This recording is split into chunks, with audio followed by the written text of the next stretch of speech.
technology, Fintech. If you're looking for the orphanage session, you should be next door. So in one of the last sessions, I think actually the one in this room, someone asked a question, and there was an interesting little discussion which might be paraphrased in terms of what's the political strategy here? So you're feeding this data as input into what kind of strategy for change. One of the most common strategies for change that you come up, that we hear or encounter anytime we're dealing with any form of illegality is sometimes paraphrased as follow the money. And in a sense, that is what this panel, this Hothouse session is all about, following the money.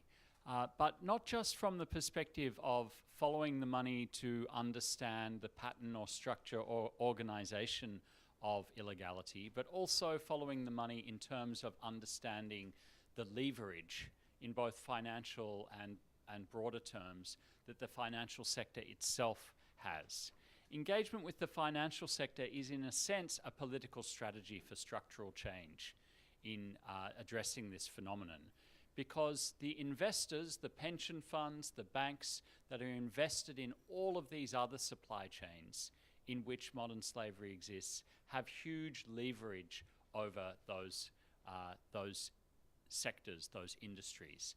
The banks that handle the proceeds of the crime we describe as modern slavery have huge leverage over how that phenomenon occurs in the world, how it exists in the world, both in terms of their access to information, to data, and we're going to talk mainly about that here today, but also in terms of how they can actually influence the behavior of their clients and those they invest in. There is a third way in which the financial sector is arguably relevant to this discussion, and that is to do with financial inclusion. We heard this morning in the example that was given of the girl who was trafficked across America, that it's quite common for victims to be doubly victimized in the sense that their financial identity is one part of their identity that is stolen from them. Their financial identity, their credit cards, their bank accounts are often deliberately hijacked by traffickers. We know this from some excellent work, for example, recently by Polaris. And it's quite common for those people to be victimized through the destruction of their financial creditworthiness. So access to finance and financial services is also a key part of this conversation. So there are at least three different ways in which the financial sector is relevant to this conversation. Those are areas that the Financial Sector Commission on Modern Slavery and Human Trafficking, which we at UNU have recently helped stand up with the governments of Liechtenstein, Australia and the Netherlands, is looking into.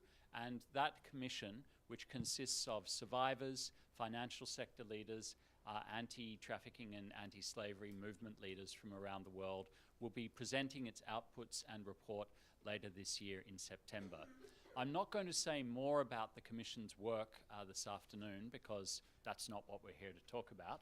You can find out more about the Commission if you're interested at the very straightforward URL www.financialsectorcommission.org, and you can find out a lot more there about it. But instead this afternoon we're going to hear from three people who are really at the cutting edge of thinking about the use of computational science, big data, AI and machine learning to follow the money in this area.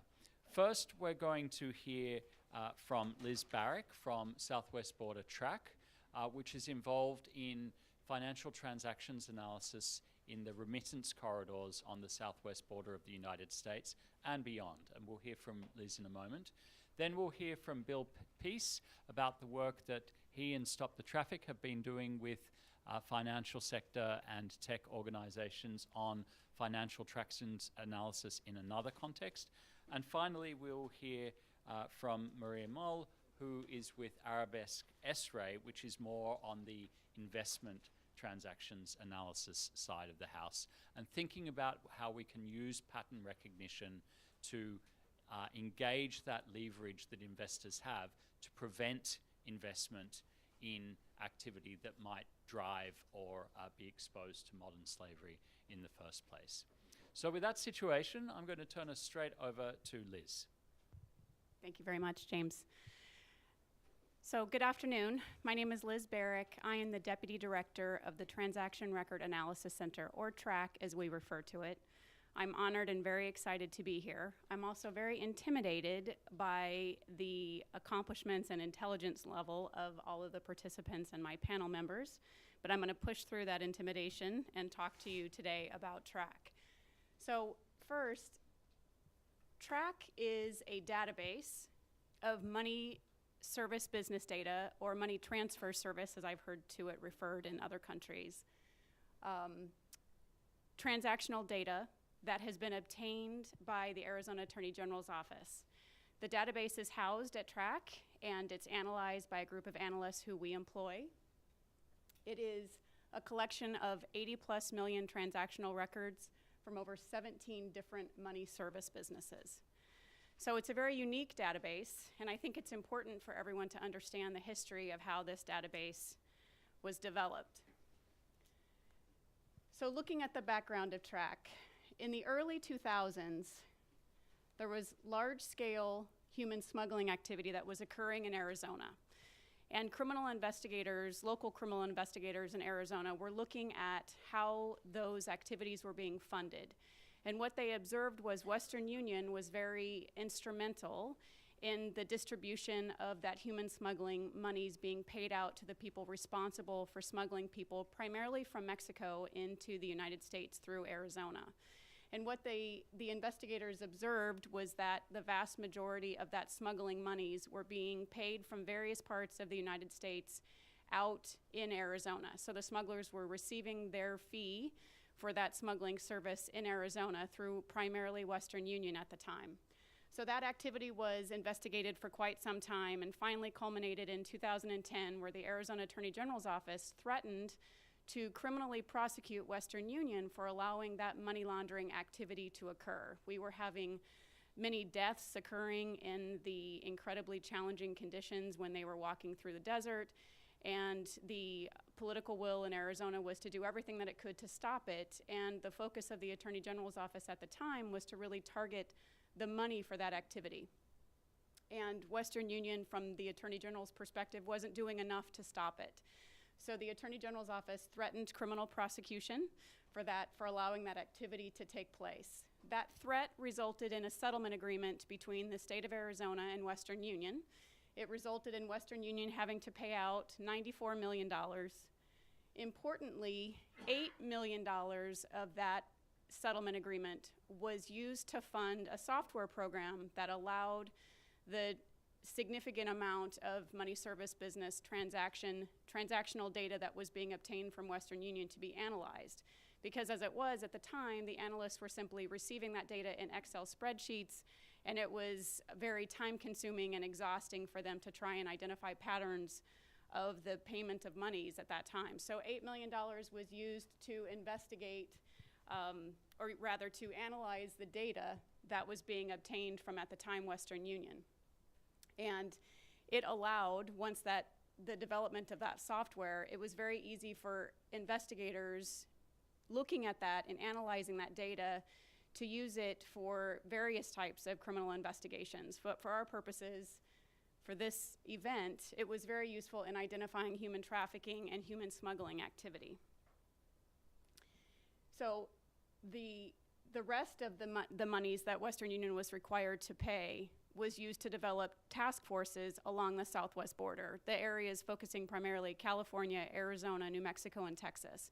So task forces were funded across that area of the country to investigate human smuggling and other types of money laundering activities going on. The settlement agreement required Western Union to implement various types of anti-money laundering programs or protocols in their system. And there was a monitor that was required as part of the settlement agreement. And the monitor in 2014 identified that Western Union had not done everything that it was required to do by the original agreement. So that resulted in an amendment to the original agreement. The amendment required the development of the Transaction Record Analysis Center, or TRAC.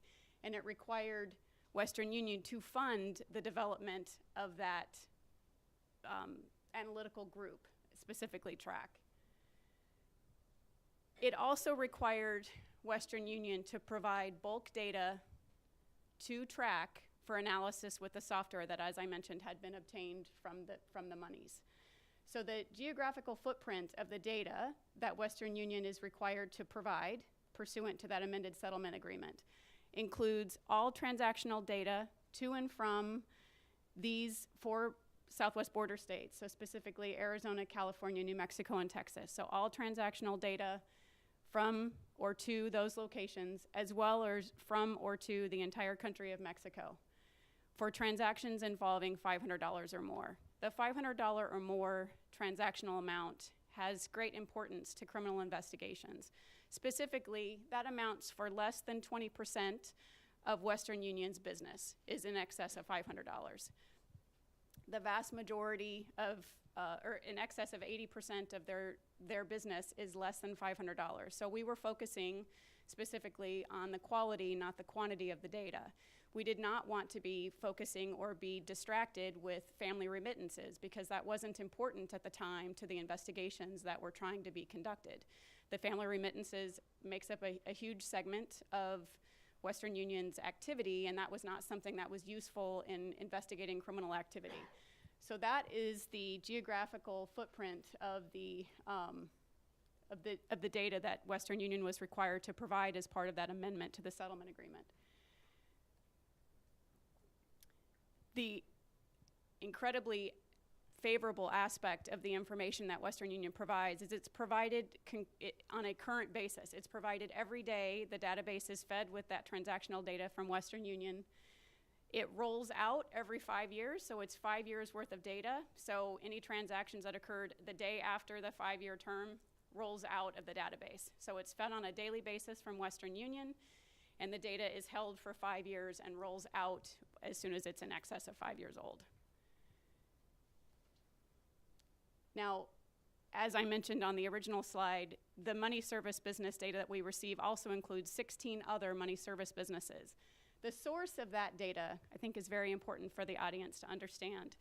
The state of Arizona has a statute that allows the Attorney General's office to request financial data that is involving racketeering-related investigations. And racketeering involves a whole laundry list of crimes, pretty much every type of crime you could imagine done for financial gain. So that does give the Arizona Attorney General's office a very broad basis to request financial data, not just money service business data, but bank data as well. But TRAC focuses on investigating the money service business data. Again, focusing on the criminal aspect of the business going through the money service businesses, we request, or the Arizona Attorney General's office rather, requests transactions involving $500 or more. And again, the data provided by these other money service businesses is also fed on a very current basis. Depending on the size of the money service business, it's provided weekly or monthly or quarterly, depending on what their technological availability is or what they're able to provide.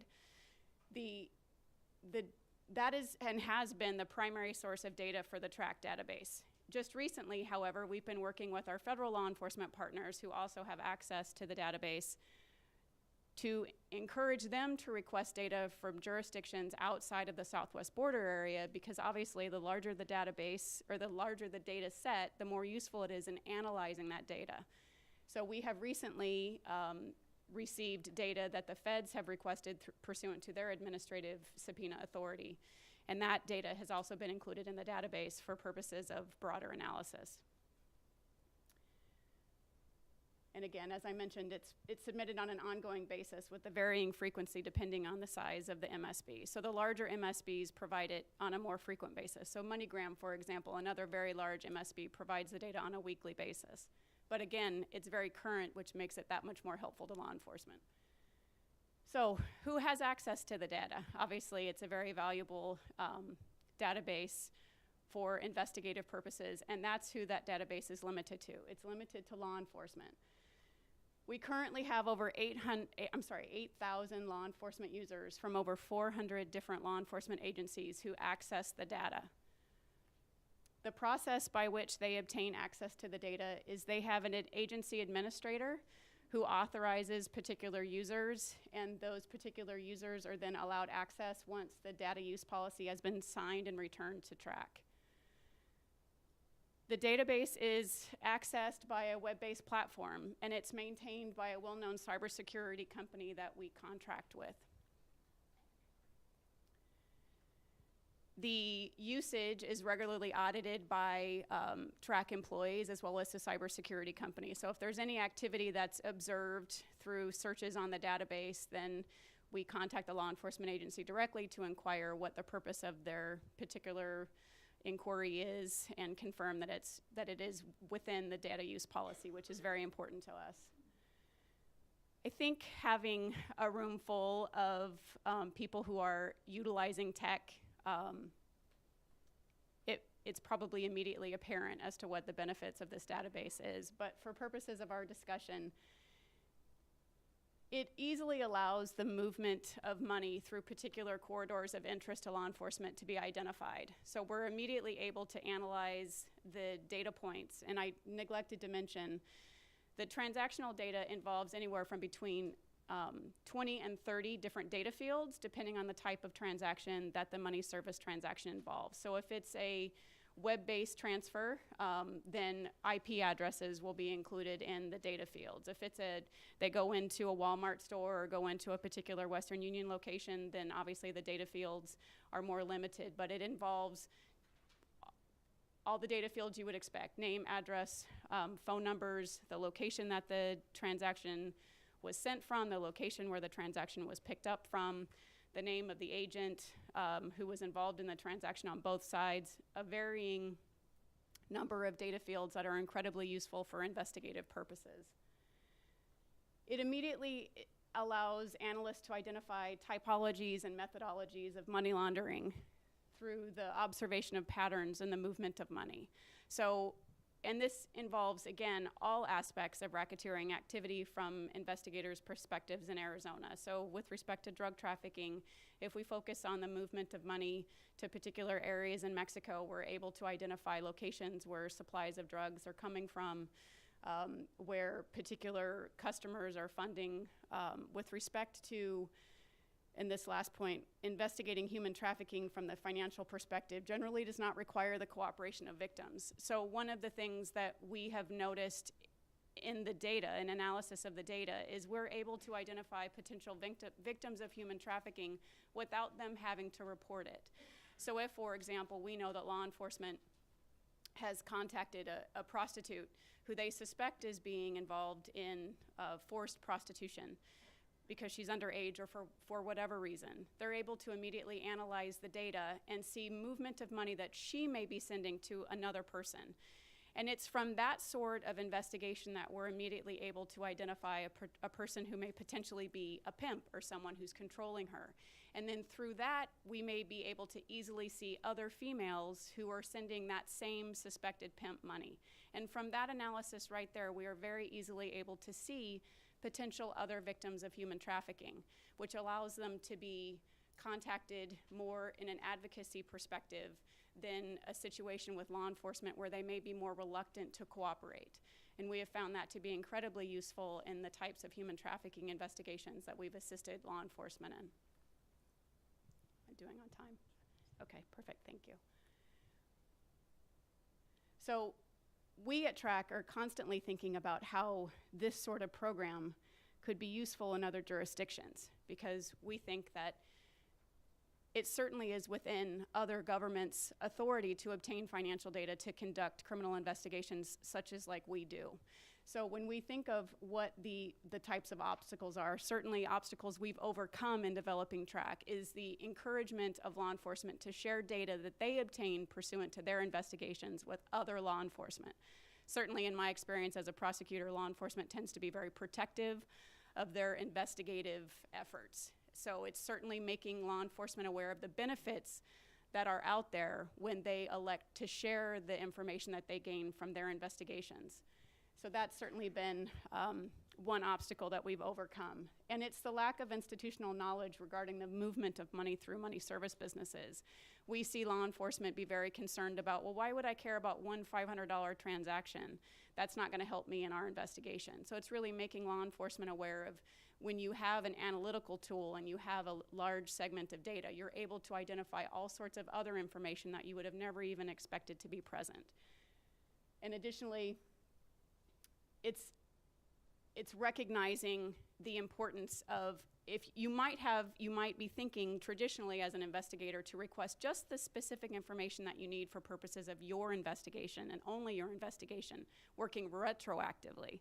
But what we try and encourage is law enforcement's recognizing the proactive usefulness of larger segments of data and that the additional information that they can glean from that large bulk data.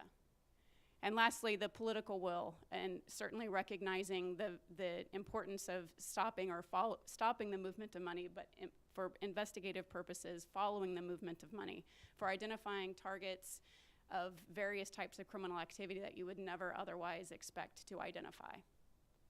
Thank you, James. Thank you, Liz. Thank you very much indeed for getting us off to such a rich and interesting start.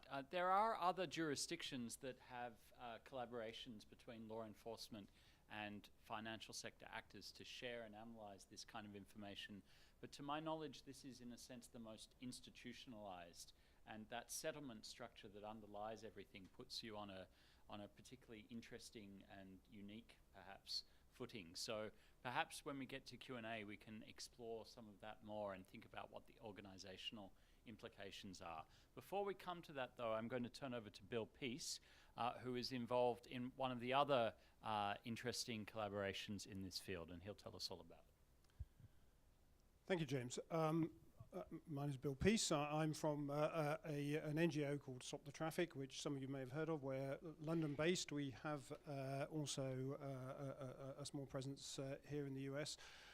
Largely, the work that we do is focused on resilience building, community campaigning, and that's been our history.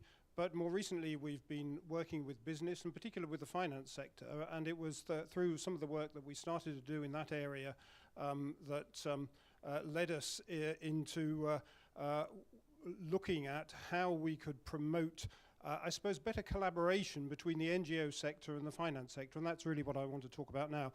My own particular background, I worked in national law enforcement in the UK for a number of years. I retired from that career about 5 or 6 years ago. For the last 3 years of it, I had been overseeing the UK's National Financial Intelligence Unit, so I had a few insights into some of the problems of the national and indeed the global anti-money laundering systems. Which is this one, that one. I thought I deleted these slides because I was, so I'm going to move on.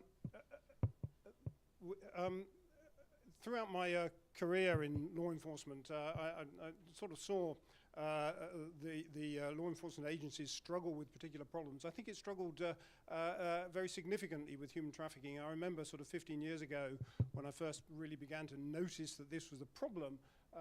We really had kind of no idea about it. And then as sort of ideas at the national level about how to understand and tackle the problem developed, a few sort of standard law enforcement mantras will begin to emerge. Someone would say, well, the problem's so big that we can't arrest our way out of this. People would say, well, we really should be looking at a preventative solution rather than prosecution. And as James rightly said, inevitably we're going to come around to the issue of following the money. And throughout all of those considerations, there's always a kind of background that we need to do this in a collaborative way, and sharing information becomes, again, one of those mantras we hear time and time again, but how often it actually happens in practice, I think is doubtful, despite some of the sort of ringing declarations of this is what we need to do. But I think following the money has certainly become a very much a significant sort of activity now around human trafficking. I think thanks in particular, I think, to work like James referred to, the Financial Commission. A lot of work has been done in the last 2 years about understanding the risks that human trafficking provides, the risk of money laundering, and trying to get those risks written into the global anti-money laundering system. So a lot of work has been done on the development of red flag menus, and we at Stop the Traffic have contributed to some of this. A lot of work being done on typologies, and that's all been, I think, a very sort of commendable work, and I'll skip on again. But it still doesn't really seem to, I think, fundamentally embedded itself in the global anti-money laundering response. And I think one of the underpinning difficulties is that the information environment, the knowledge environment against which counter-trafficking activities must operate is hugely fragmented across different actors.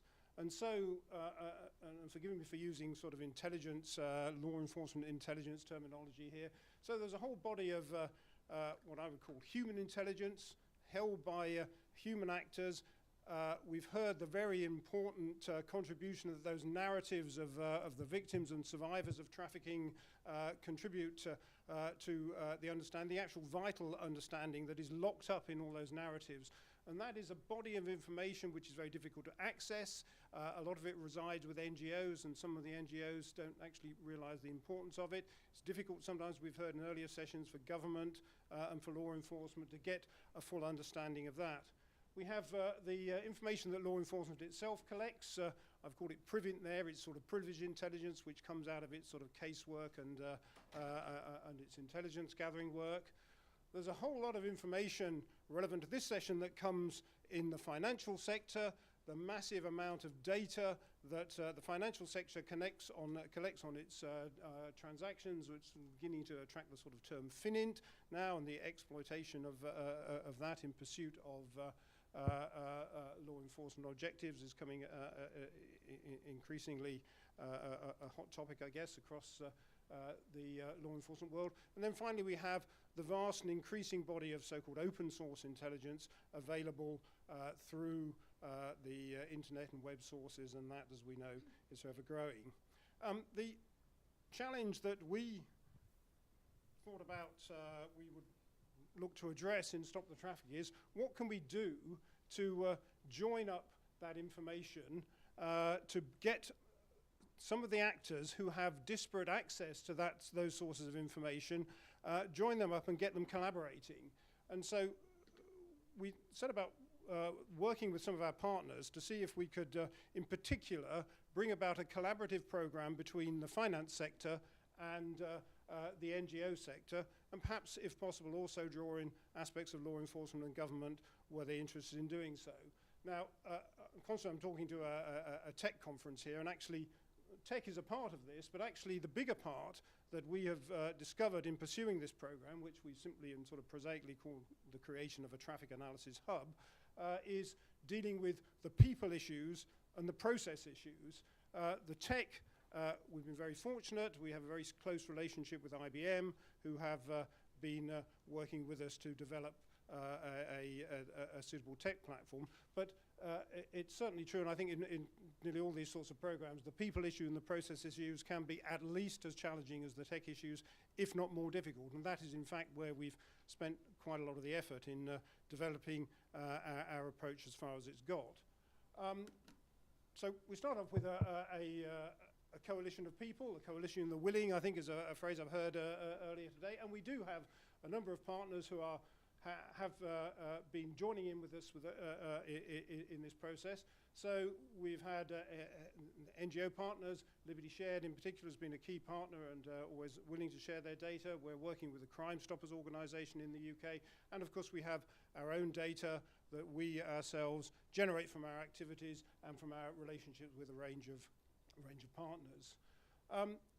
We've got a few significant financial services organizations participating with us: Barclays, Lloyds, and Western Union. There are one or two others who we're in discussions with and who may well participate as well when we get to the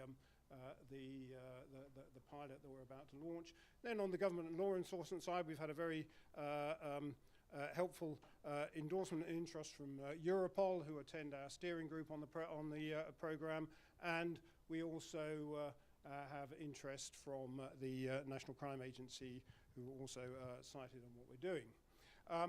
On the sort of practical and management side, IBM have been our key data partner, our key sort of technology partner, and we've also had a lot of extremely helpful pro bono legal support from Clifford Chance. So, as I say, a lot of the effort has actually been trying to cement these people together in a partnership, looking at the process issues. So we've spent a lot of time with the partners looking at data sharing, how could we share data, what are the data structuring rules that we need to apply to bring the disparate sets of data together from these partners, and to ensure that issues, many of which I think have already cropped up in sessions earlier today, and I think we're going to cover more of them tomorrow, issues around legality and data privacy, how we manage those, how to deal in particular with the anonymization of data and create non-personal data sets and deal with the aggregation issues that can emerge even around those, and also how to develop the most appropriate data schema for structuring data in a combined analysis system. So a lot of work on managing the data sharing and processing, a lot of work on putting together an effective governance and partnership arrangement around the partners who are participating. We're very keen from the outset that this was not going to be something that would be run by one organization, by Stop the Traffik or whoever, that it would be a true partnership of all those who are looking to collaborate in the venture. And so we've set up an independent not-for-profit company, and so each of the partners are members of that company and have a same and equal voice in the government and the governance of the organization. We're also developing data access models under that governance arrangement, and one of the things we've been keen to sustain is that there is a low cost of entry, so we're not asking partners who are looking to come on board with us to produce a lot of funds up front. There's a sort of low upfront cost, and then at any time if any partner is not satisfied with what it's delivering for them, then they have not made a huge financial commitment and suffer a significant loss as a consequence. Key to the program is ensuring that we get some benefits from what we're trying to do. And what are we looking to do? Well, we're looking to see what is the scope for bringing together data from the financial crime and compliance components of the financial services organizations that are participating, bringing that together with NGO data to see how that can be used to enhance the compliance and risk modeling of the financial sector, and also feed back into a better understanding of the work that the third sector, that the NGO sector do in terms of analysing trends and hotspots relating to trafficking. So we have a benefits delivery program grafted into the program as a whole, a monitoring and evaluation program which is being managed for us by the Department of Crime Science at UCL. So I'm not going to talk much about the tech. As I say, the people and the process issues are at least as important. IBM have produced a tech platform for us, which is more or less delivered now. Effectively, what this enables us to do is the disparate partners in the partnership can put in both structured data and unstructured data.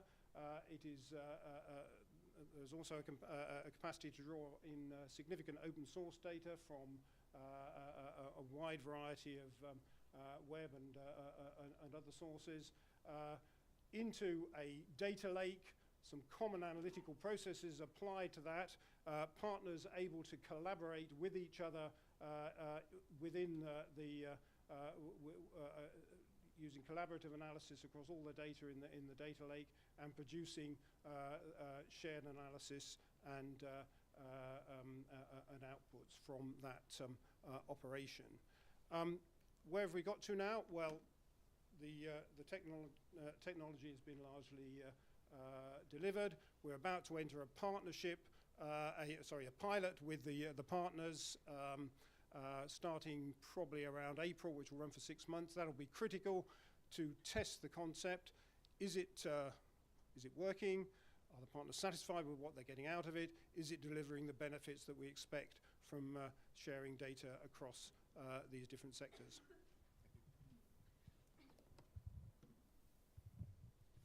Thank you so much, Bill. So there you see an example of how the process and organizational aspects are constraining, in a sense, in delivering the benefit from technological solutions in this particular area, and just how much blood, sweat and tears is required, in a sense, to mobilize the different actors and align their interests to generate that payoff. We're going to turn now, maybe before we come to Q&A, to Maria, who, as I said, is going to be talking to us not quite about the investigative aspect as we traditionally understand it from a law enforcement perspective, but as you'll see, I think, as Maria talks about some of the work that Arabesque is doing, there are quite a lot of similarities from an analytical perspective in thinking about how we understand where modern slavery risk arises, where it enters the financial bloodstream, and what that means not only for victims and survivors, but for the risks to business as well. So over to you, Maria. Yes, I'll take you back. Give me 1 second.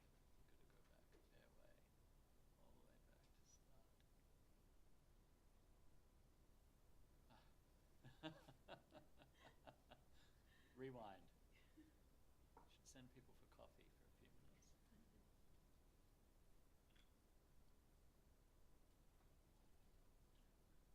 And now we're at the back of your disclaimer.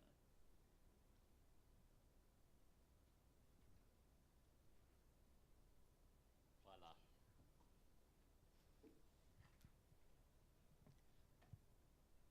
Well, thank you so much, James, and thank you everyone for showing up. And I think it's very, I'm so excited to have been listening to all these presentations about data. And I think it's very telling that I go last today, because what I really want to talk about is how we can use the data that we've talked about today and really drive change, how we can use the financial sector, the nexus of finance, following the money, and corporations to drive change. And my name is Maria. I come from a firm called Arabesque. We're an asset manager and also a data analytics firm. We started out wanting to integrate ESG data, environmental, social, and governance data, sustainability data, to drive better performance. Because we knew that if you look at the right factors, sustainability factors, you can actually get better risk-adjusted performance. So that's our whole mission as a firm, as an asset manager. That's how we started out. And we're completely quant, systems-based, rules-based. So when we started to integrate all the data that was out there that we got from data providers, we realized that it was so scattered. Sometimes it didn't have any correlation, and we couldn't use it in our investment process. So we realized we had to set out to build this data analytics engine ourselves. So we did that a couple of years ago, and then we're starting to getting requests about, can you share your data with us, how you rank these companies? Because there seems to be something there. And we said, well, that's our secret sauce. We're an asset management firm. We won't do that. That's driving alpha for us. But then we realized our mission is really to mainstream sustainability. Then we needed to share the data, because one of the things that's holding sustainable investing back today is the lack of data and the quality of data. So our main contribution turned out to be as a data analytics firm that we launched 1.5 years ago. And we now work with some of the major pension funds in the world, UN pension funds, JPIF, oil fund in Norway, Swedish pension funds, and a lot of wealth managers and private banks.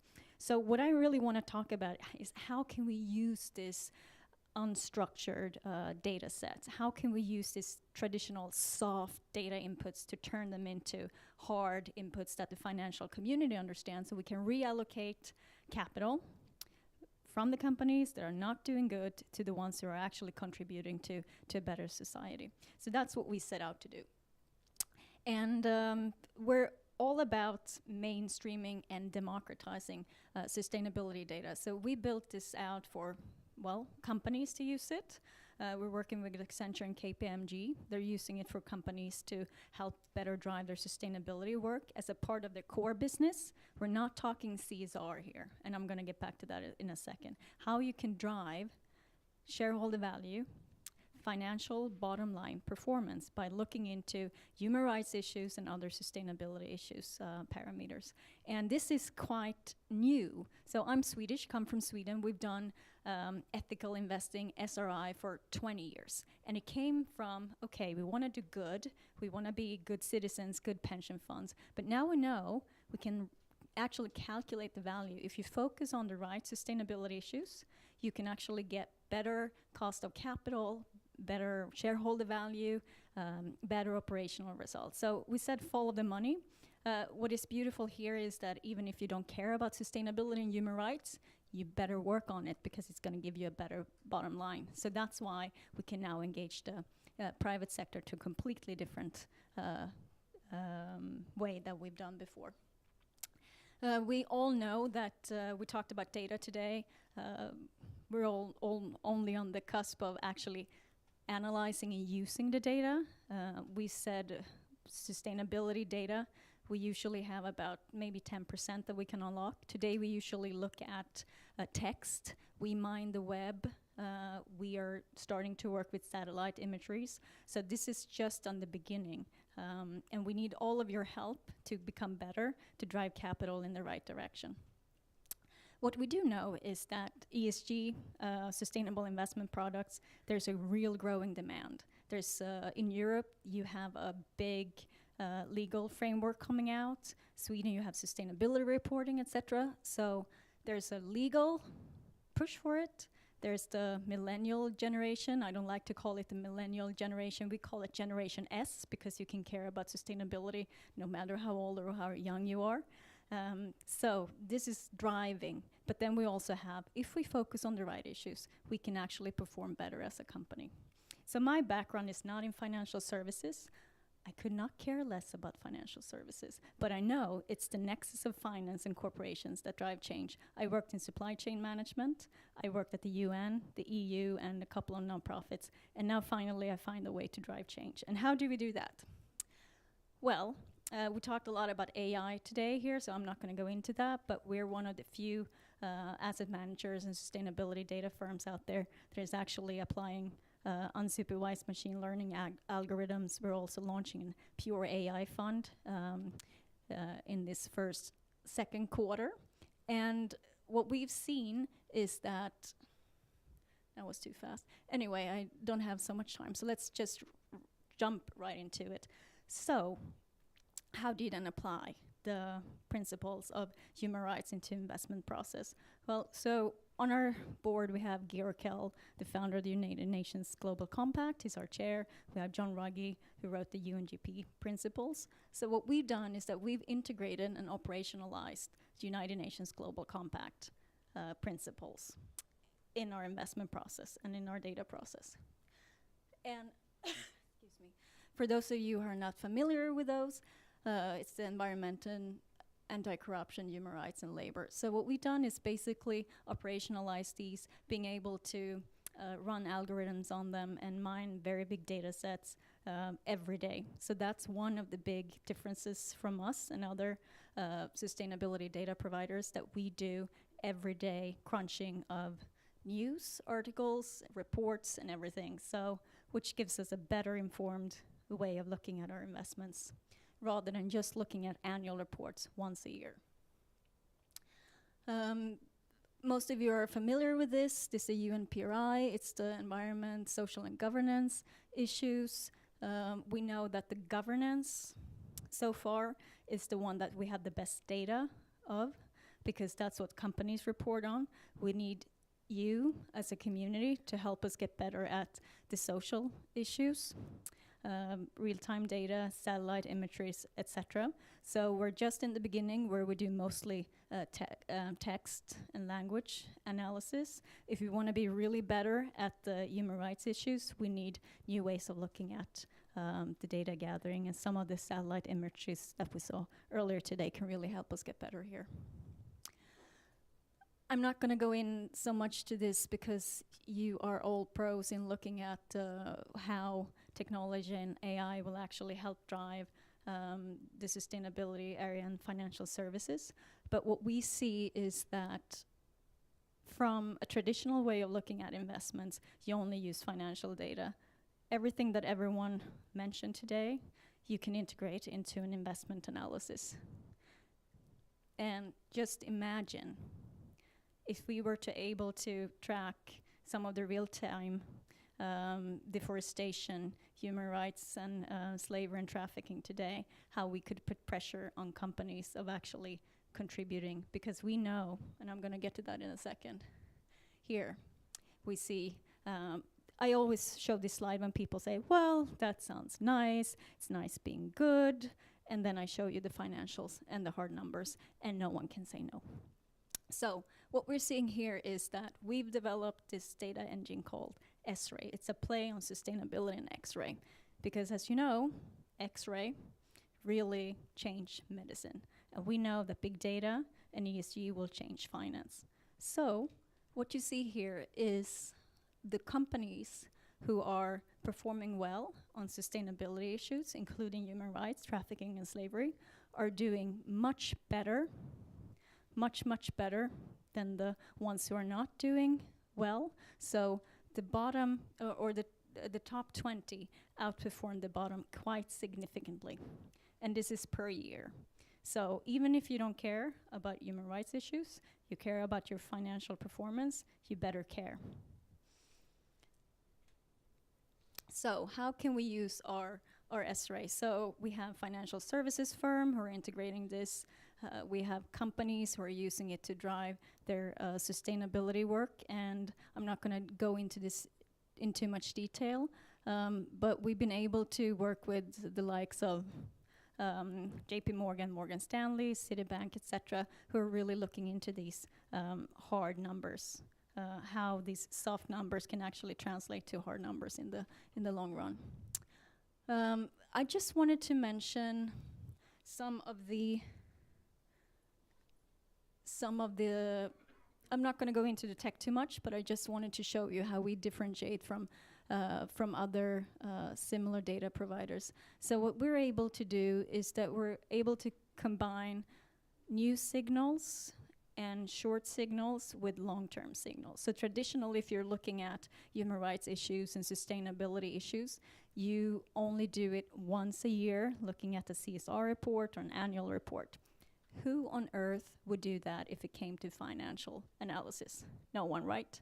You cannot govern on a year-old information. So what we've been able to do is that we combine reports from the companies, from NGOs on the ground, and social media and news, social media sentiment and news. So we've been able to come up with our thing called news present value, looking at campaigns, looking at negative news, etc., to trying to capture what's actually going on in real time.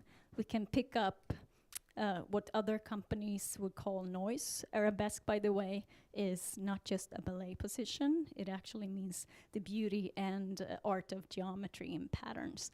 So what we've been able to do through our machine learning and big data is to pick up the noise. Small data points that for a human being would not mean anything. But combining all of those data points out there, we can put this into a pattern, in a context, and that would say something about a predictive analysis, and we can move into preventative measures in our investment process. We've been able to, excuse me, we've been able to avoid Toshiba, Valiant, Facebook, Sun Edison, and a lot of other sustainability train crashes through this. So how then are we integrating news? So these are some of the news things that we integrated into our analysis, picking up articles on different employment conditions and forced labor, and we know that H&M had real issues. We thought that they would work on it, and they are working on it, but we still keep picking up articles, social media sentiments, and what's going on the ground, which then will impact our score for H&M, as you will see here, because I know I'm running out of time. So this is our online web platform that is free for everyone, with ability to assess the companies, looking at human rights, governance issues, environmental, social, etc. So looking at real time, as you can see here, H&M has had a lot of issues, news coming out, also reports. So this is daily updated for everyone to actually use. We're working with universities, journalists, etc. And we're really trying to flip the business model of sustainability data. Usually you have to pay a lot. What we want to make sure is that everyone can get access to sustainability data and actually improve the quality of it. So we're building an open source platform with Shift on the UNGP. We're working with the Swedish Pension Fund on making sure that Shift and the UNGP can automate their analysis of the UNGP principles. Excuse me, for instance. So we believe that today, you usually, as a company, have to pay to upload data, and then analysts have to pay to retrieve the data. We believe that with the likes of you and the way you contribute with data, we can flip that model and make sustainability data more accessible to everyone, and then we can drive real-time change. And check us out online, and please, everyone, with this amazing data, come and see me afterwards. We can integrate, because we have a quant and big data approach in our sustainability analysis. All we need to do is to plug, well, you know how it works. We need to plug in your data sets, and we can come up with some really, really exciting analysis and metrics for driving sustainability in the future. Thank you.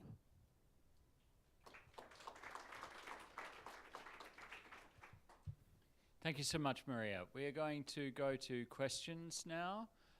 We have plenty of time for interactive discussion and questions and answers. Who would like to get the ball rolling? Yes, please. Maybe you could just say your name and or affiliation to give us a bit of context. I'm Sahong Poon from University of Manchester. I will certainly come to you for collaboration later. First question, I always have problem thinking about it myself. How do you distinguish fake news and all the kind of information from the sources that are kind of basically inaccurate? Great. I'm going to actually piggyback on that and expand it into a question for all of the panel. Could you lift up your hood a little bit and just tell us a little bit about how you, what are some of the analytical techniques that you're using to identify the reliability of the different information sources you're using? You're combining each in different ways, different types of data sources. Some of you are using open source, so these reliability questions become very, very important. Privileged information is in your data set, Bill, in your data lake. Also, clearly privileged information is a key part of it. Is there an analytical process for iteratively testing the reliability of the information? So, for example, in your case, Liz, does the system learn over time, or can a user learn that data from a certain source is more useful in certain ways or more reliable in certain ways? Anything you could each share with us about what's going on under the hood of these engines would be very, very helpful. Maria, let's start with you, since that's where the first question was. Thank you, and a very good question. So we were constantly on verifying the data sources. Someone said earlier, shit in, shit out, and that's absolutely true. So what we do is, I think I mentioned, we came up with a net present news value, looking at how timely is the data? Where does it come from? What is the source? What is the reliability? And what is the impact? So there are, however, two dimensions to this. Yes, you want the data from a validated source. So when it comes, the data and the news comes, for instance, in the Wall Street Journal, it's a validated data source. When the news breaks in the Wall Street Journal, everyone has it. What you really want to do is to pick it up earlier. Where is the noise coming from?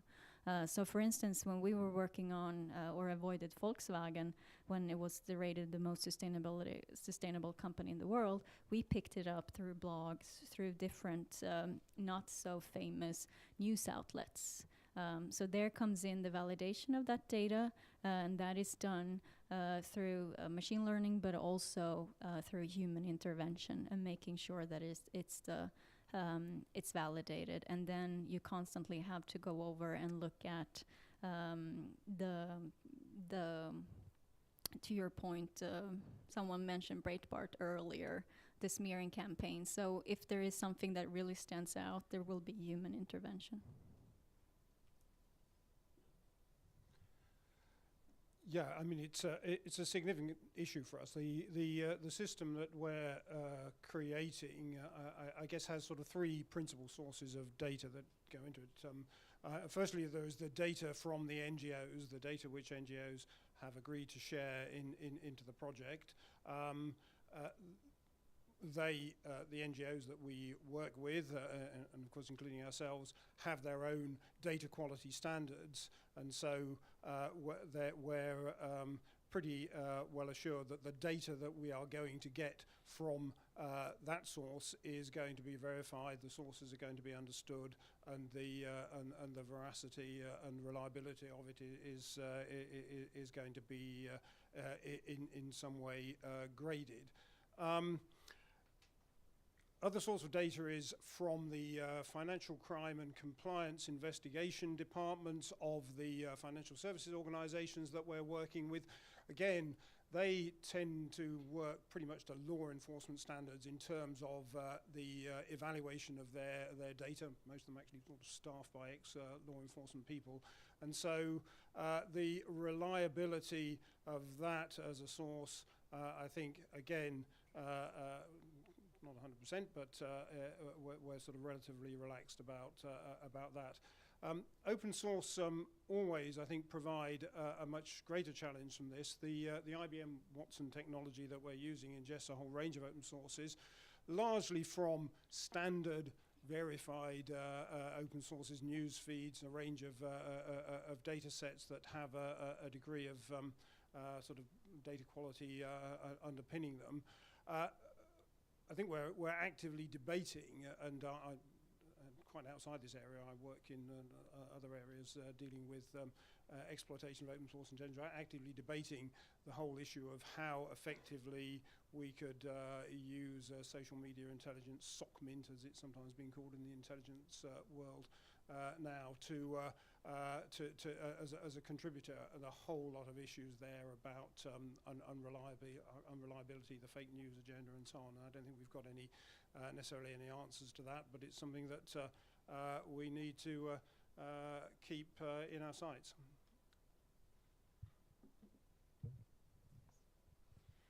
Well, TRAC doesn't necessarily suffer the influences of fake news, so to speak, because we're such a limited source of data, meaning just particularly from money service business transactions. However, what we do see is not necessarily all information contained in a transaction record is accurate.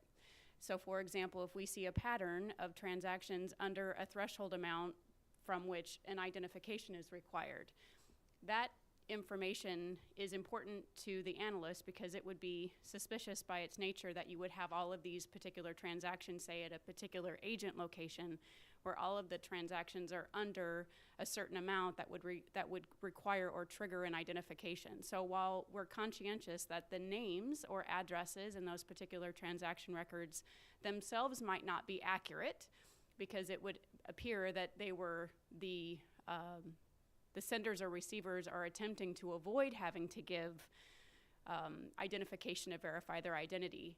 That pattern itself is important because it identifies activity under which people are making a concerted effort to avoid their identity being known. And so we are able to analyze that pattern of activity for purposes of identifying or at least targeting that particular location to determine what crimes does that money come from? Why are they trying to undertake concealing that information? And so certainly we recognize that not all of the information is going to be accurate, but that pattern is certainly important for purposes of law enforcement. And while certain aspects of the transaction might not be accurate for purposes of investigation, we find that there will be identifying information that does have importance. For example, a telephone number. While the name or address might not be accurate, we find that a telephone number in a transaction record is more likely to be accurate because if the money service businesses, through their very active efforts to identify money laundering activity, disallow that transaction, the person who put the money in that transaction wants to be able to be contacted so they get the money back. So we recognize that we see a pattern of activity where names or addresses might not be accurate, but now we have identified a pattern of suspicious activity, likely criminal behavior, and now we have phone numbers that are very valuable to law enforcement in digging in and figuring out what criminal activity is taking place there. I want to actually just come back to this idea that you're not subject to the fake news problem. You're obviously not dealing with open source, but I think that, not to pick a fight or to criticize, but I think there's an important potential opening here for some of the technical experts in the room to be brought into the discussion. And it also connects to Bill's point about the importance of contextual information from civil society.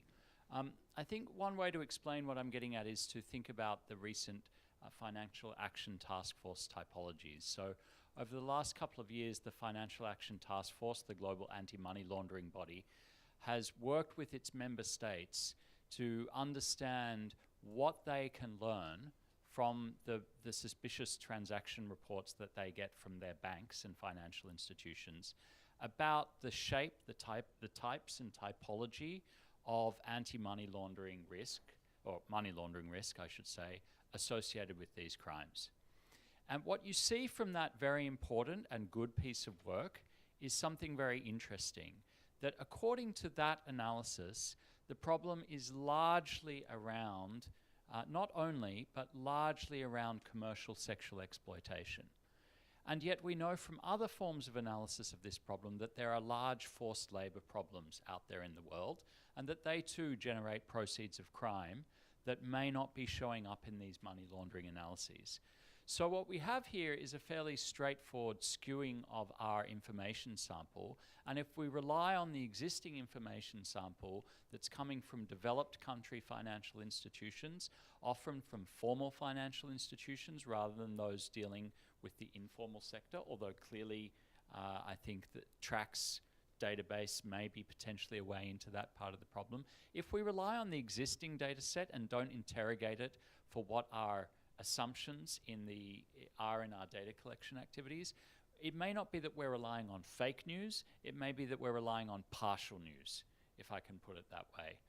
And there is a risk there, of course, of reproducing of the information bubble, of a filter bubble emerging, because we only look for things that we have seen in the data before. We're creating incentive structures for banks to report only on those, for law enforcement to report only on those. We're not encouraging the institutions to look into the modern slavery risk that arises in the area that you're dealing with, Maria, which is more through the labor practices of supply chains, companies' supply chains, for example.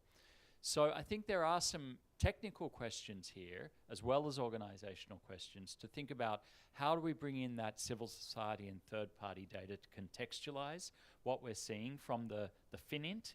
Did I get the right int, Bill? And how do we then bring in the technical expertise to help us understand what theoretical models perhaps we're unwittingly embedding in our analysis of these organizational structures. So I'm sorry that turned into a classic comment more than a question. But if there are others who'd like to chime in with their own comments or questions, or indeed if there's anybody still bravely watching on Facebook and you have a question, we'd love to hear from you as well. I see somebody at the back, please. Hi, how are you? This is a question. There are a lot of the bad actors, as we know, are local or maybe small-time, disorganized, organized actors. And I wonder if you all see a future where the financial information that you have will help us also track some of those individuals who are largely offline, using, green cards or the cash cards that are somewhat traceable, like people who are not really moving large amounts of money. Do you see a future where, as we all move towards more mobile banking or different things, that you'll be able to help us get some of the actors that our local and state prosecutors are looking for in their jurisdictions? Great. Let's take a couple. I saw a few hands going up. So let's take a couple and then we'll come back to the panel. There was someone over here. Hi, Shabbat from GBCat. I had a quick question about, I guess 2 questions. One is if you can speak about Bitcoin and how that relates to money laundering and maybe some of the work that you are all doing. The second question is just for clarification, if you can talk about how some of your initiatives and the work you're doing relates to the European Bankers Alliance, if there are any collaborations with that group. Thanks. And I think there was a gentleman down the front here. Did you want to ask something? Yeah, I'm Rich LeBel. I actually work with Liz over at TRAC. One of the things I was going to say, James, in regards to not necessarily the fake news, but I think, one of the things that's easy for us at TRAC is we see a lot of the sex trafficking stuff because we're able to collate our data set against telephone numbers that are utilized for girls online to advertise with sex trafficking. So it's kind of like shooting fish in a barrel. I mean, we oftentimes will see phone numbers that are utilized to post ads online. When Backpage was up, it was easy. Now there's a bunch of other sites. But we run those phone numbers against our data set, so we're able to see a lot of transactional data that's probably tied to some form of sex trafficking, and that's the easy part. But I think the difficult part, James, to your point, is finding where the intersection, where certain countries or certain sectors of the world that involve labor trafficking, where exactly do they intersect with the financial sector? And I think that's hard because it's really oftentimes hard to find that. It's not as easy as the sex trafficking is to see it, within the MSB industry. So I think that's a challenge in and of itself. Great. So we'll come back to the panel. There were a couple of questions on Bitcoin, digital payments. Another question also on the European Bankers Alliance. Who wants to kick us off? Bill, do you want to get the ball rolling? Yeah. Okay. Does this work? Okay.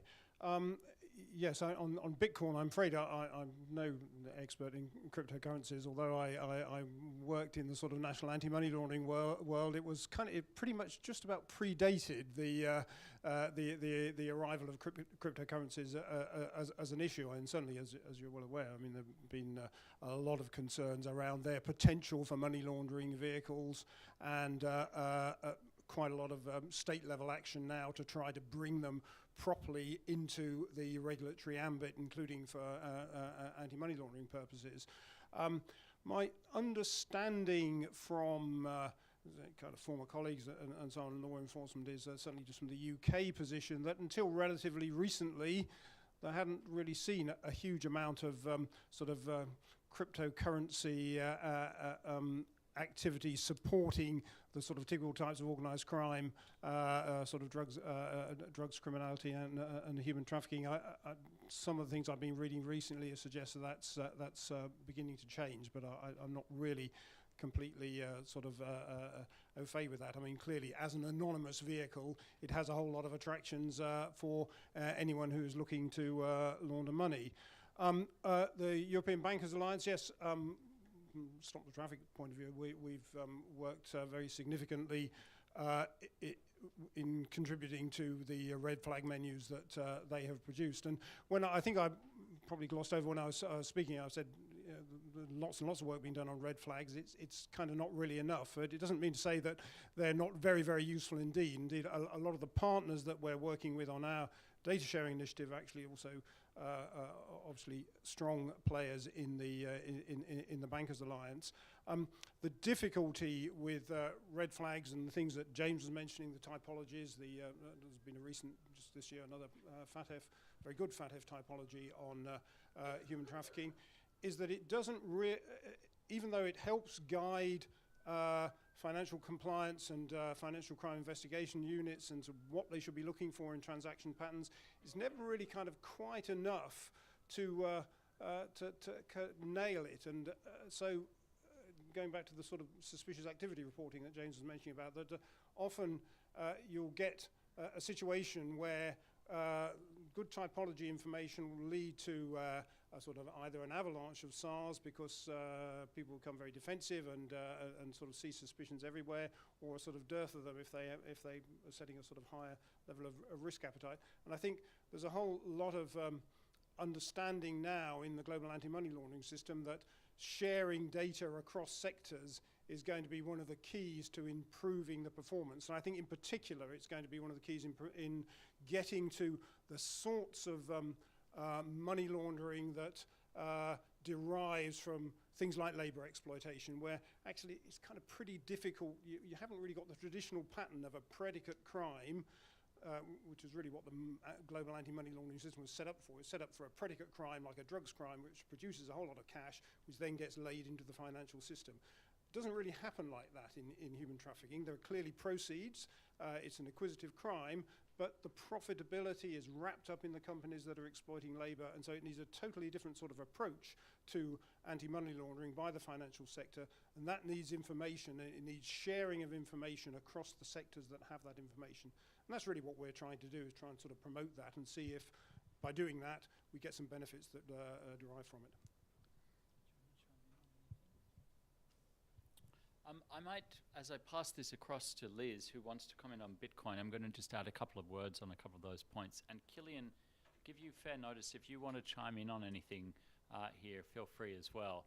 Kilian Moote from Humanity United and Know the Chain is our rapporteur for this session. Thank you, Kilian. And Know the Chain has been doing very important work around the use of digital technologies in this area, both on the investment side and on the in particular on the distributed ledger side. So I wanted to say something about that. It's not quite the Bitcoin question, but it's closely related. Distributed ledgers like Bitcoin are interesting because fundamentally one of the things they do is improve traceability. So if we're thinking about a problem that is intimately linked to problems of disarticulated complex supply chains, then improving traceability of the commodities and goods, but also of the people involved in those complex supply chains could be a very powerful tool for understanding how risk is embedded in those supply chains. And that's where smart contracts and other digital distributed ledgers may become important. On the digital payments side, there was a question there. There's some very interesting work going on around thinking about how digital payments improve financial inclusion. One of the reasons that people are vulnerable to human trafficking and modern slavery in the first place is lack of access to finance.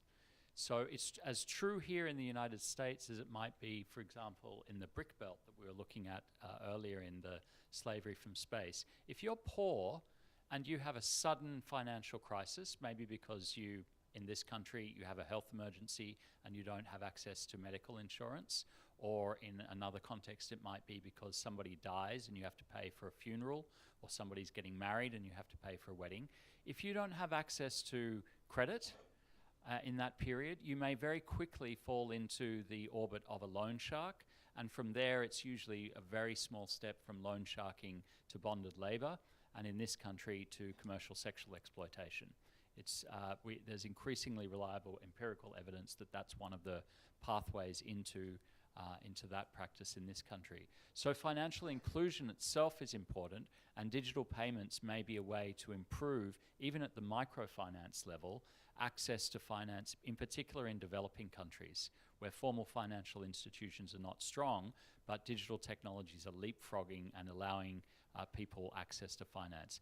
That's true at the household and individual level. It may also be very important at the small and micro enterprise level. if we can use digital payment technologies to improve access to credit for the owners and operators of small kiosks in rapidly urbanizing developing country settings, that may allow us to improve supply chain finance in a way that also has impacts on those businesses and reduces the incentive for them to find extra profit through downward pressure on labor costs. So there are some interesting experiments going on, for example, in the Unilever supply chain, working with a Kenyan bank to try to do exactly this. So here is one of those examples where, again, the technology knows no bounds. It's primarily a question of understanding, imagination, and empathy that's going to determine the outcome we have. I'm going to turn over to Liz, who's been patiently waiting for Bitcoin. Kilian, let us know if you want to chime in, and then we'll come to some more questions. Thank you, James. I actually wanted to address, there were two questions posed. First was regarding a question in the back regarding the targeting of smaller actors or people that might fly under the radar of the local law enforcement and prosecutors. We've definitely seen that as an issue in Arizona in targeting sexual exploitation cases that maybe not involve minors, which tend to be more heavily investigated by law enforcement. But certainly simply because a female is in excess of 18 years old doesn't make them any less worthy of having their cases investigated. But I think law enforcement faces the frustration of having uncooperative victims. That's where we've seen TRAC be very useful to law enforcement, as I mentioned during the presentation. But we have found that to be very effective in encouraging the investigation and prosecution of people who might not have a significantly large ring of girls that they're operating, but that still, to one of those the smaller ring of girls is no less important to them. And so we've seen that through the use of the data to very easily identify people who are controlling the girls who are moving through the sexual exploitation circuits in the country. It makes putting those cases together and prosecuting those cases very easy, and that's what tends to make the greater likelihood that those cases are going to be prosecuted. So we've been effectively working with law enforcement to make those cases as easy as possible to put together and identify the movement of money, tie it to, as Rich mentioned, tying it to the location where they may be advertising for sex. So we know that the girls will move through the circuit across the country. If a sex ad is being posted online with a particular phone number in Oklahoma, and then we are able to run that phone number in the TRAC database, and we see on or about the time that that advertisement was posted, we see money moving to a male individual in Sacramento, and then we run his name in TRAC and are able to identify several other girls who follow a similar circuit, are also sending like sums of money to him in Sacramento. It makes it very easy to put together that case for that individual to be prosecuted, even though those victims don't necessarily involve underage minors. When we've now developed a small group of women who are being exploited, and that makes that case more attractive, when without the ability to analyze that data, it would have been perceived as too large of an undertaking. So we've seen great success with that. I wanted to touch on the Bitcoin. James spoke on it more on a macro level. On a micro level, and how we're able to utilize the TRAC database for purposes of identifying people utilizing Bitcoin wallets. So we've seen a growth in Bitcoin ATMs in Phoenix, and the exchange rate for the Bitcoins through the Bitcoin ATMs are offensive. If you were really transacting in Bitcoins, you would never utilize a Bitcoin ATM because the exchange rate is so much higher than it would be through Coinbase or a legitimate exchanger. So we already have a database of individuals who are more likely than not, or at least suspiciously engaged in Bitcoin transactions. We were working with prosecutors at the Arizona Attorney General's office and subpoenaed one of the Bitcoin ATM companies, and then we ran those transactions, those Bitcoin transaction participants through the TRAC database. And we were very effectively able to identify many of the people with Bitcoin wallets who engaged in transactions at the ATM level. And so now, when you otherwise had an anonymous Bitcoin wallet, now you've assigned a name and a phone number and all sorts of other identifying information obtained through the MSB data to that Bitcoin wallet now. So on a micro level, that is something that we see from a law enforcement perspective as at least one mechanism to identify users of Bitcoin wallets that otherwise hasn't been utilized. Thanks. Kilian. Tilia, can we bring that? Thank you very much. Thank you. It's been a great conversation. It's been very thought-provoking. One thing that I was reflecting on, I guess as my role as a rapporteur, thinking about tomorrow, was really what are we trying to do here, right? We're trying to change the business environment in which these people are operating, whether they're illicit actors or they're large global corporations.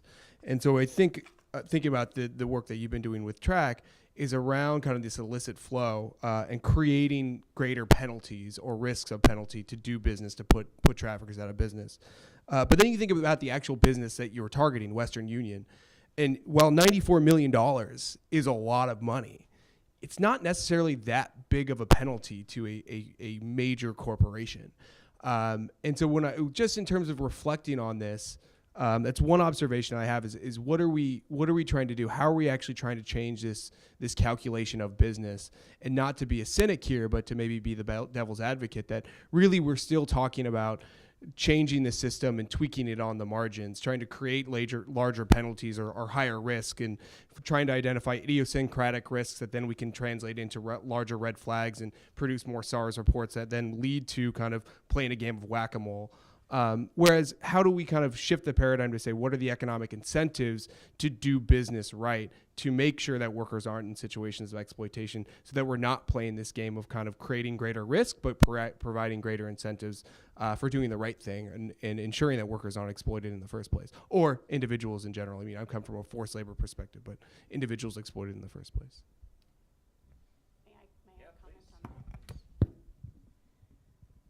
I completely agree with you, Kilian, that the $94 million that Western Union agreed to pay, they agreed to pay it because it wasn't catastrophic to them, of course. But I think that what we've seen through the progression of TRAC over the years is, while initially Western Union was very antagonistic to law enforcement and specifically the Attorney General's office, their demeanor and their relationship with TRAC has remarkably changed, and we've seen that shift with other money service businesses as well. The fact of the matter is they reap the benefits of having essentially a off-site AML program with TRAC and all the law enforcement officers that are investigating the illegal uses of their business to move money. And they benefit from that through their corporate status. And they recognize, and we get that feedback from them, they recognize the usefulness of our identification of methodologies and typologies that are being used through the money service businesses. And because we have the benefit of a holistic view of the activity across 17 different money service businesses, and all of those money service businesses reap the benefits of us identifying those typologies and methodologies and feeding that intel back to them, they now have stronger, more robust anti-money laundering protocols. So I think from TRAC's perspective, we serve a benefit not just to law enforcement.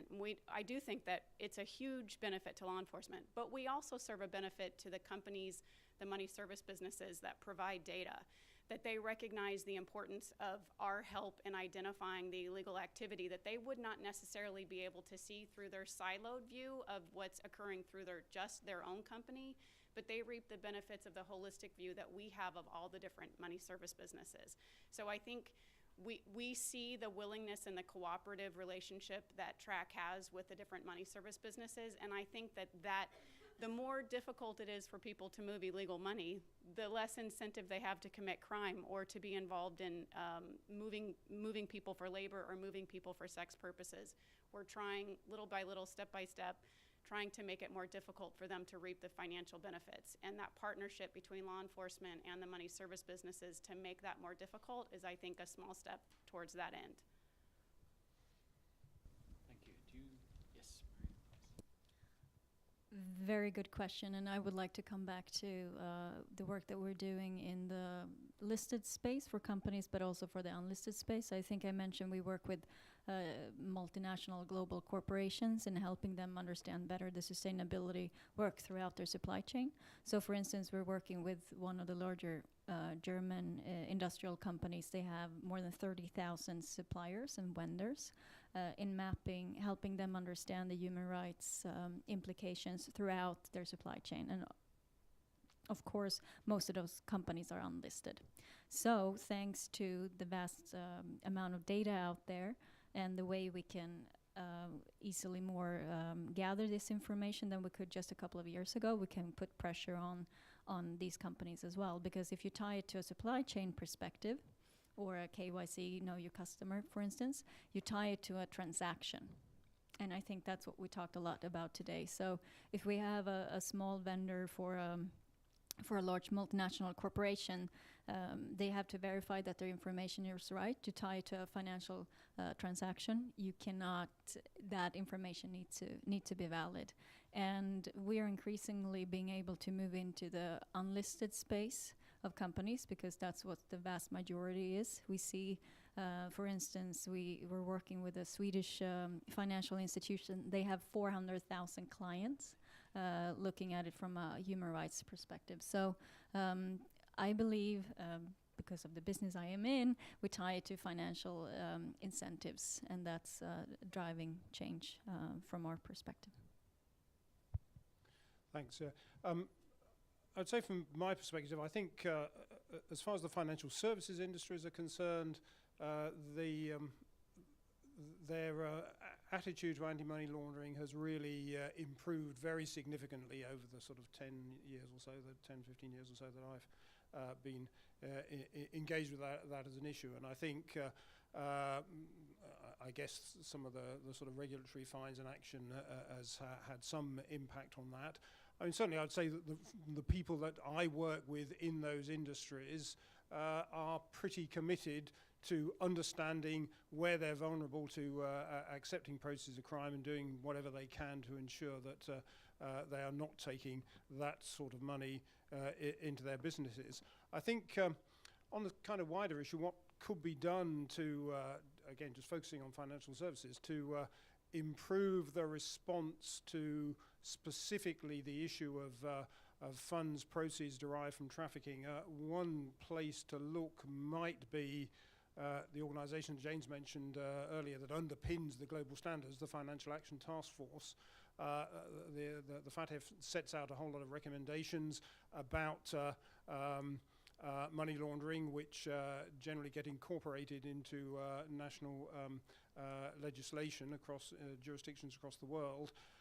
There are a number of specific issues that are recognised in the FATF recommendations as particularly high-risk situations for money laundering. And so, for example, there are particular stipulations around anti-corruption and so-called politically exposed persons. There are mentions made around things like cash-rich businesses. There are specific issues around terrorism financing. There's nothing specific, as far as I can remember, about human trafficking. Now, if specific provisions relating to human trafficking and the sorts of transactions and the sorts of financial activity associated with it could robustly and reasonably be incorporated into those standards, you then might see that become a matter of concern across the regulated financial sector to respond to it. I mean, for example, after the politically exposed persons thing was introduced around 2000, huge amount of effort then went in the financial sector into dealing with that as an issue because regulators required it. So it's going back to the regulatory system and building that in, building some human trafficking stipulations into that may have that kind of galvanizing effect. It'll be difficult, be controversial because regulation is always resisted, but that may be a route to look at. Just a final comment on that. I think it would be remiss of me not to respond, giving a little bit of a sense of how the Financial Sector Commission is approaching some of these issues, specifically in response to Kilian's question of how do we address the business environment. Part of it has to do with what Bill's just raised, and indeed there is a discussion going on between the Commission and various actors in the FATF space about Bill bringing human trafficking, for example, into national risk assessments to get it on the radar of the financial regulators in those countries. But I also think that we tend in our reactions to think that this is either about sticks penalties, 94 million, is it enough? Is there enough liability for financial sector actors, and are they reporting adequately enough? Or carrots, how do we make this a positive, a source of financial and economic value at the firm or the investor level? The part of the story that I think we haven't really focused on so far is not carrots or sticks, but what you might call gates. So how do we make this a pre-competitive issue that actually structures your access to the market in the first place? And I do think this has some connection to machine learning and artificial intelligence and computational science, because it goes, for example, to question of understanding when is this issue a question of materiality for a firm, and therefore it must be disclosed in order for you to be listed on a stock exchange. We don't really have a good answer to that question, either from a legal or frankly from an empirical financial crunching perspective yet. We never talk about insurers. We've been talking, it's come up several times today, the question of the role of modern slavery in the fishing industry. Most fishing vessels, even the ones engaged in illegal fishing, are insured.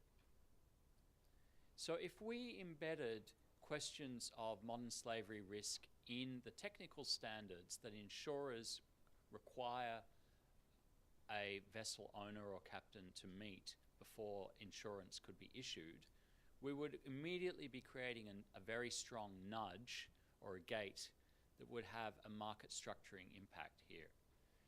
Again, we can't do that yet because we can't tell insurers what are the technical standards that you can reasonably ask at an operational level. And that's an empirical question, frankly, as much as a policy question. So there are questions like that where the financial sector, broadly understood, has huge leverage that it could be bringing to bear. But as with all things, the beginning of this is really getting a better handle on understanding at an operational and financial level how this risk plays out in different value chains. Question at the back. Two questions at the back, great. Just to follow up on what you said, I think if you extrapolate it one further, you're no longer talking about modern slavery. You're in fact talking about organized crime. So if you look, for example, and track the value-added chain in any industry, you will find, as insurance industry goes with fisheries, where that value added may be.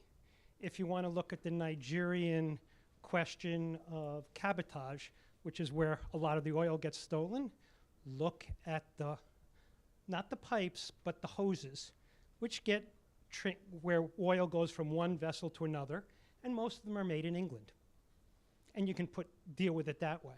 If you go back to what you said before about the small business, there's a direct causal relationship between the amount of credit small businesses can have in developing world and the level of organized crime in that country. Direct causal relationship.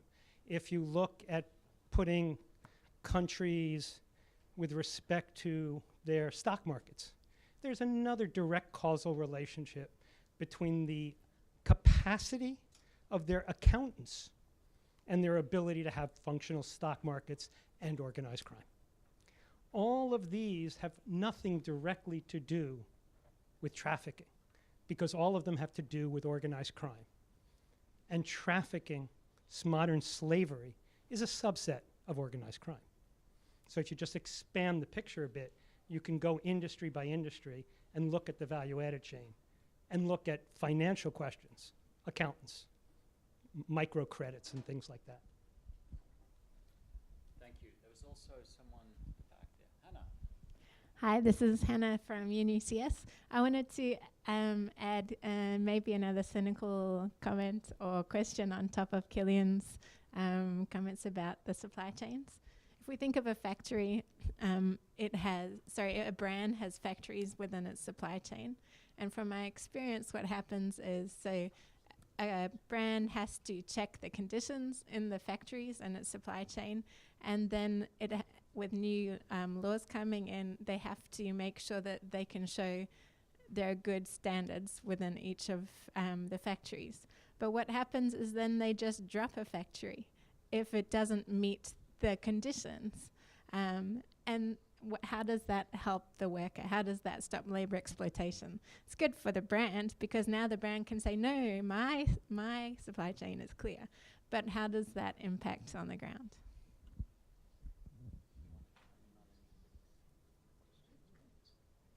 Yes, please.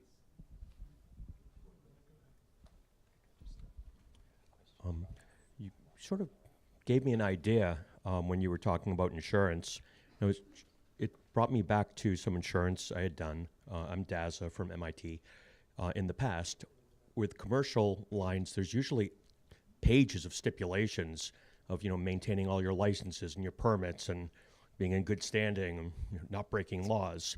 I wonder if it wouldn't be worthwhile to do an audit of like the 50 most common commercial fishing insurance policies and the riders and the stipulations to track through to see if there isn't some way to connect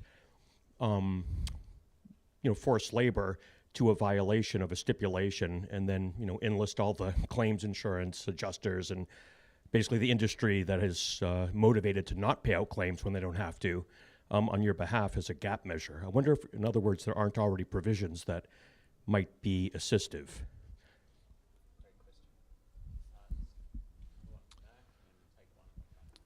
Hi, Brian Ulysny from Thomson Reuters Labs. I just wanted to make a comment about the utility of news for news media for analyzing risk here. So we did an analysis of the 3.5 million top companies in the world for their forced labor risk, and only 0.1% of them had any kind of either news media associating them with forced labor or any kind of lawsuits or legal actions. So, but we know that, if there were only 0.1% of the companies in the world that had forced labor in their supply chains, we wouldn't be here. That would be a negligible problem. So, we can't really rely, we can't really assume that news is going to give us much insight here, because a lot of the exploitation takes place way down in the supply chain, where the news reporters are not going to report, and tracing those supply chains back up to the companies is very, very difficult. So there's difficulties on both ends there.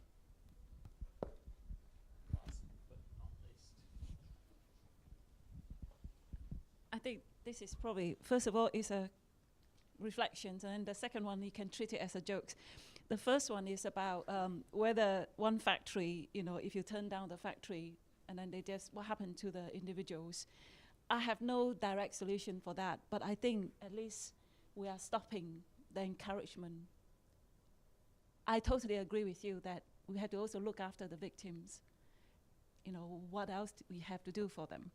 And then the second one about implementation into the insurance, get the insurers to check. I'm not sure about my sources of the story, so you really have to treat this just like a joke.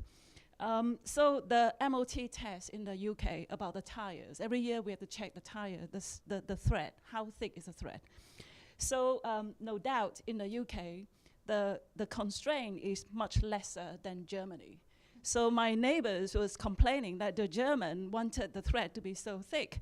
And then the UK MOT test is so thin. So what happened is every reject from Germany gets shipped to UK because it's legal in UK.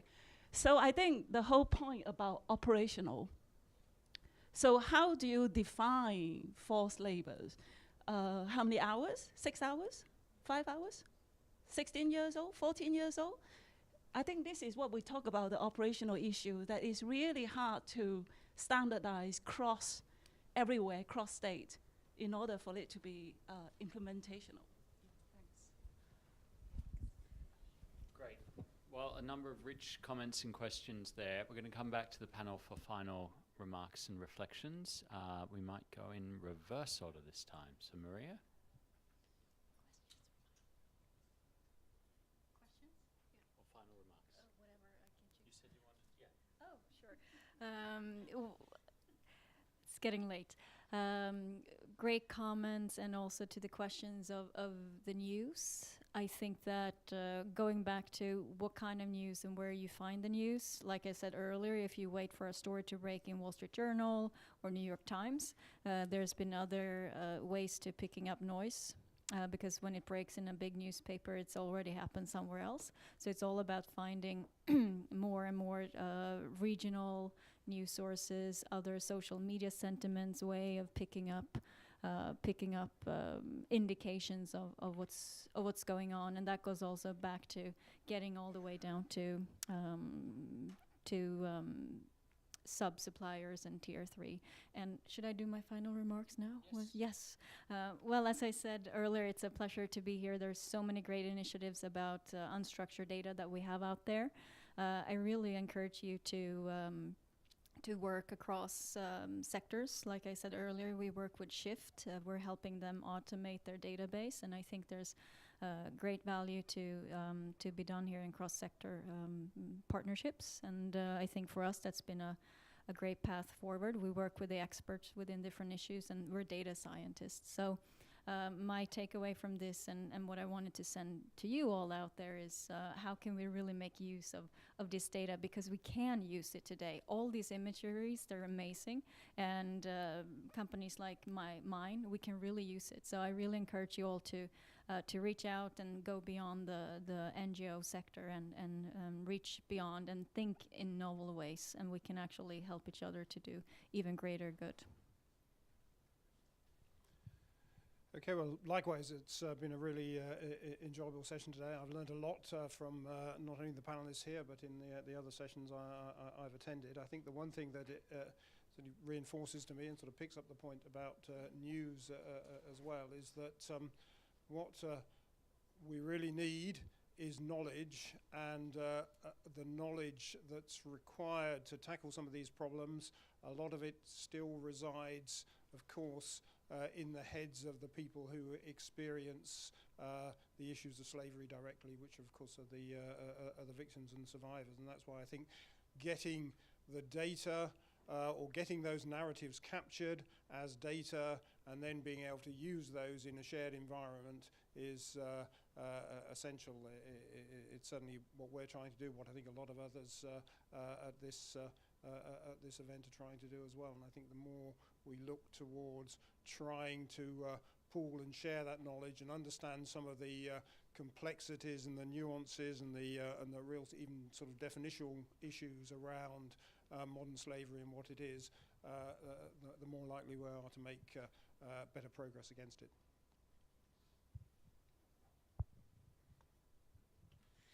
Thank you again, James, for the opportunity to present during this event. And I would just ask that you folks be left with the idea that there can be new ways to resolve issues with financial institutions or mechanisms by which law enforcement investigates crimes, and to think of things in a new, broader approach for the purposes of the broader good, in the sense of if you're meeting with financial institutions, the idea of encouraging partnerships with law enforcement to allow them to subpoena broader amounts of data, to impress upon them the usefulness of law enforcement's use of larger data sets, working with regulators, the idea that investigations and cases can be resolved requiring financial institutions to provide data. That certainly had never been done on a local level like it was done in Arizona. And I think just encouraging the idea of how agencies, governmental and law enforcement, can obtain data for purposes of aiding criminal investigations in a preventative and prohibitive way to address these particular issues with trafficking and smuggling.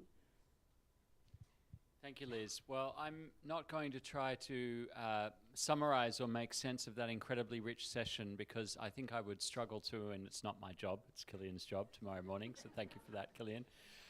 It's been a long and rich and interesting day, I think you'll agree. Perhaps we can just round out this session by expressing our appreciation for the panelists. Thank you. I hope you all enjoy a lovely evening in New York City. We will reconvene tomorrow, not in this building, just to remind you, but at United Nations headquarters You please go in through the 45th Street visitors entrance. 46th Street, you'll find that there isn't one at 45th, so 46th, sorry about that. Get there anytime from 8:30, 8:45, and you should be fine. Please bring photo ID, and we'll see you in conference room 5 for kickoff at 9:30 a.m. or back on the live stream, not on Facebook if you're still watching. Tomorrow it's on UN Web TV. You can find that on, just Google UN Web TV and you'll find the link. Thank you everyone, have a lovely evening, see you tomorrow. Well done.